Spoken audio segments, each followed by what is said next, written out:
Cleveland, Ohio, the economic pain of the housing crisis is in your face. An estimated 20,000 homes have been foreclosed on, abandoned, or slated for demolitions like this one. Rick Santorum sees an opportunity in places like this to connect with blue-collar voters who might have been alienated by Mitt Romney's wealth. But judging by what workers here who are bringing this house down say, it's far from a clear-cut choice. No, any presidential candidate that's ever come along has got some story that relates to, oh, my father was a blue-collar type of guy or whatever. So that doesn't work on me.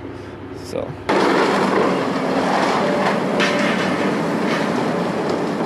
In Ohio, things are tough. I mean, you can see it all over. That's why we're demoing houses and everything, because people are foreclosing on their homes and nobody can find jobs, and it's not a good situation right now.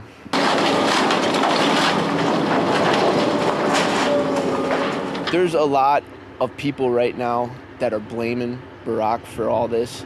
So I think the Republicans might have a chance getting back into office. Nobody is jumping out yet. Nobody. Times are tough all over the country, but things are pretty bleak here in Ohio. They are. They are. You know, our steel companies are down. That cost a lot of jobs. The car manufacturers, they're closing plants. You know, it's tough. Are the politicians connecting with real people who are struggling here, do you think? I mean, with you? No, I don't think they are. I really don't.